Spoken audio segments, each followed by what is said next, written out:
FN2 de volta agora com espaço aberto para discutir uma lei que foi sancionada pelo governo federal. Eu gravei esse bate-papo durante esta semana aqui no estúdio. Confira. Vamos para o nosso espaço aberto de conversa aqui sobre um tema bem relevante. Você já pensou em fazer as compras do mês e aproveitar ali no supermercado mesmo e levar um remédio? Uma nova lei sancionada pelo governo federal agora permite que os supermercados instalem farmácias dentro das suas unidades.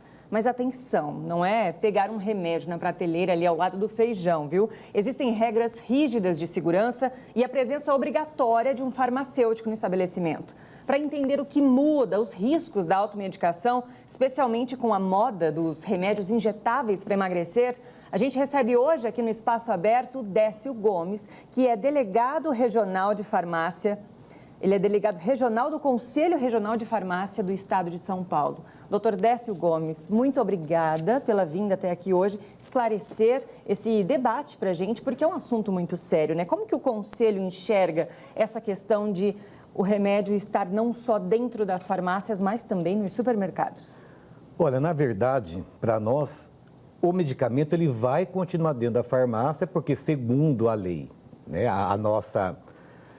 A 15.357, ela estabelece, na verdade ela está atualizando uma lei que já existia, que nós chamávamos de 5991 de 1973, olha como ela era antiga, que já liberava essa venda em supermercados. Com essa atualização agora, o supermercado, na sua área de venda, ele poderá ter uma farmácia ou uma drogaria, mas em espaço fechado, obviamente separado dos produtos do supermercado e com a presença de um profissional farmacêutico dentro de todo o período que essa farmácia esteja aberta em atendimento ao público.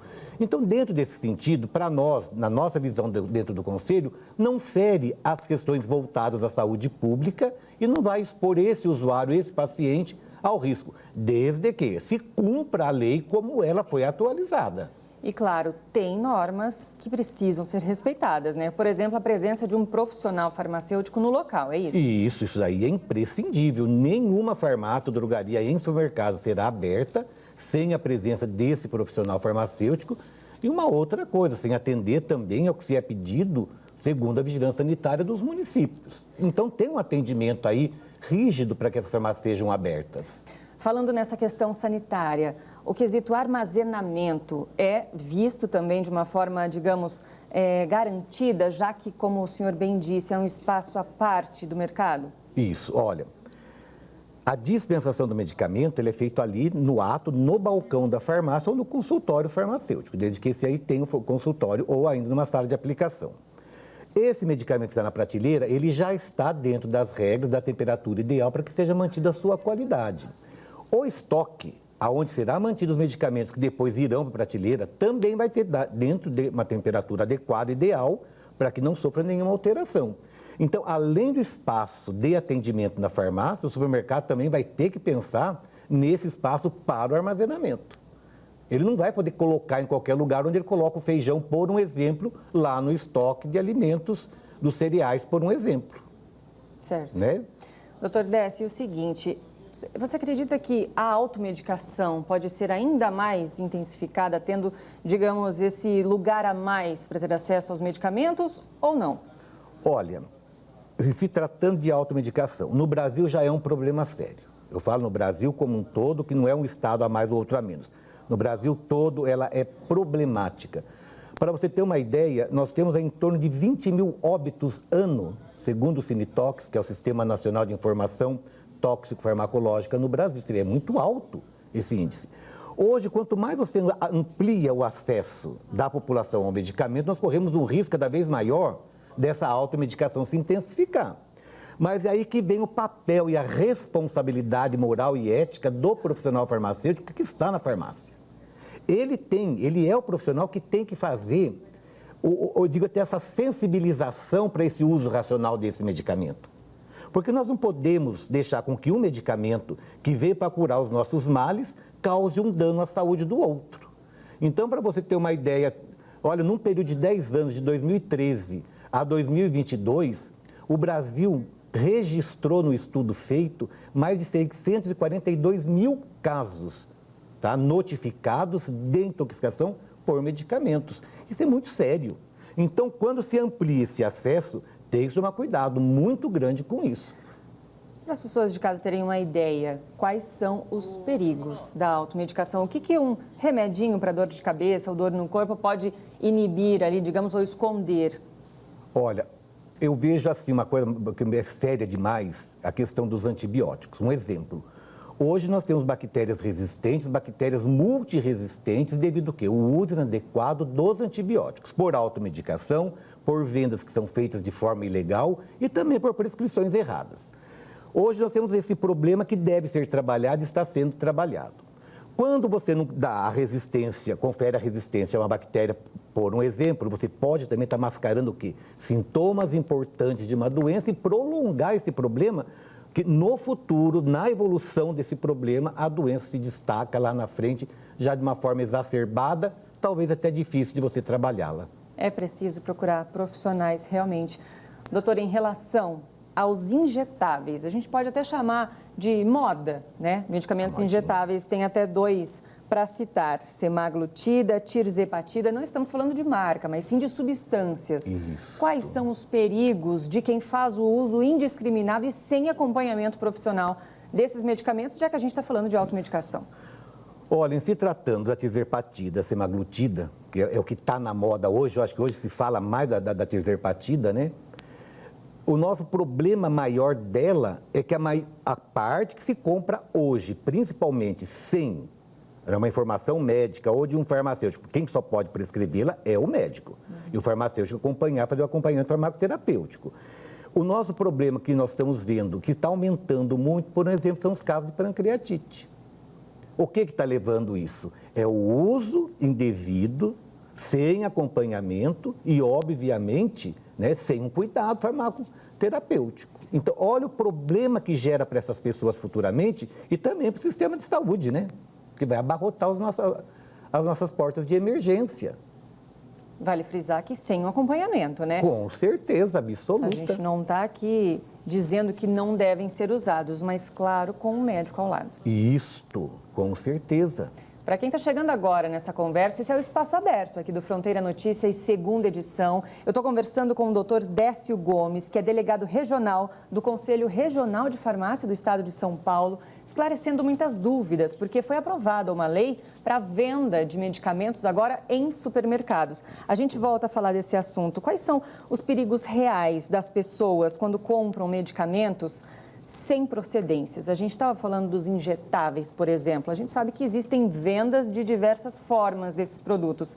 Citamos pancreatite, mas podem ter riscos, inclusive fatais, não é? Opa, com certeza. Olha, nós tivemos aí 3 laboratórios de manipulação que foram, né, autuados com os lotes, todos os lotes produzidos foram suspensos, quer dizer, não podem ser vendidos. Não pode fazer a propaganda desses medicamentos dentro desses lotes. Por quê? Uns encontraram partículas suspensas, que não se sabe ainda o que é o contaminante desses injetáveis, e outros comercializando o injetável sem autorização da agência sanitária, que é necessária, ela tem que ver as condições sanitárias do local. Logo, quer dizer que ela está vendendo uma coisa que é crime, não pode se fazer uma coisa dessa.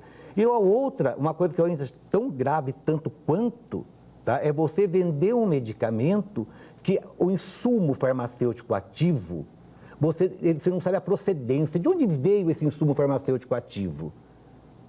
Vai para o seu organismo, problema, né, que ele tiver de intoxicação ou que venha a ser uma pancreatite, que a gente precisa estudar esse medicamento, não vai saber de onde. Isso aí é muito grave. Então, eu vejo hoje as pessoas dentro dessa moda que eles estão vivendo, pensar muito, será que vale a pena correr o risco e comprar principalmente de fontes que não são conhecidas, tá? Será que vale o risco pela beleza?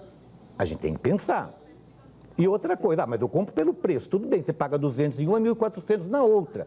Mas nem sempre, né, como eu sempre falo também, nem sempre o mais caro é o melhor. Mas nesse caso, os mais baratos que estão vendendo são esses medicamentos que nós comentamos aí, que são produzidos, manipulados sob essa condição inadequada. É um barato. Foge totalmente das boas práticas de manipulação. Foge totalmente. Um barato que sai muito caro depois. Muito caro futuramente. Você citou manipulação, eu queria falar também dos remédios manipulados, né? Que existe um crescimento tanto de estabelecimentos do tipo, quanto no consumo, claro, né? Uma cadeia, um resulta do outro. Me fala do que o Conselho exige em relação também à garantia que esses medicamentos tenham uma eficácia, uma segurança. Entendi. Em primeiro lugar, qualquer farmácia de manipulação, ela não pode abrir as portas se não for na presença do farmacêutico. O profissional está na hora da abertura e na hora do fechamento desta farmácia. Ela não pode funcionar sem ele. Para nós, isso aí é a garantia de que o produto que vai sair lá na frente do balcão para o paciente tenha realmente a qualidade e a eficácia que nós esperamos. Um exemplo, nós temos os medicamentos que são manipulação magistrais. Isso daí o prescritor habilitado, ele monta a formulação e o farmacêutico manipula esse medicamento. É uma forma individualizada, é baseada nas características daquela pessoa, das necessidades dela. Esse medicamento, eu preciso de alguém para fazer essa formulação que realmente tenha conhecimentos da química, tenha conhecimentos principalmente da química farmacêutica e da química médica. Não é manipular, não é mexer um bolo dentro de uma tigela. Então, eu vejo assim, dessa questão, por um exemplo da manipulação, é outro problema.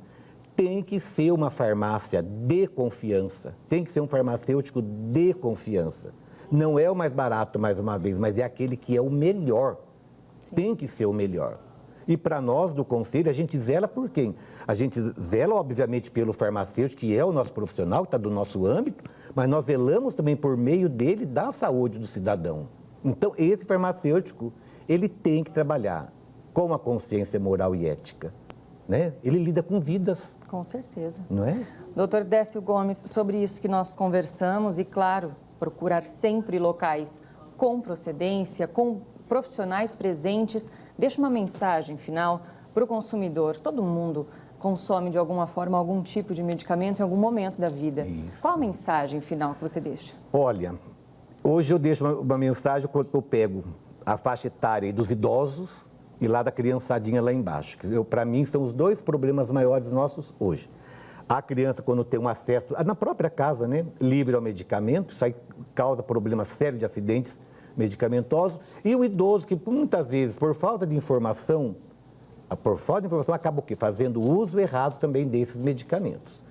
Então, que o idoso ouça mais o farmacêutico, que o farmacêutico busque, no ato da dispensação, trazer esse paciente para ele, para que ele realmente entenda a tomada desse medicamento, garanta para ele esse conhecimento e que os pais lá na casa cuidem dos medicamentos da sua farmacinha e tire do alcance dessas crianças. Porque, eu falei, são 20 mil mortes ano, são 642 mil casos em 10 anos, são mais de 60 por ano. É muito alto. É muito alto. Então a gente tem que pensar, eu tenho que pensar, você tem que pensar, o usuário do medicamento tem que pensar. Eles também são o quê? Protagonistas nessa ação. Eles também são responsáveis por tudo isso. Com certeza. Não é? Consciência na hora da medicação. Com certeza.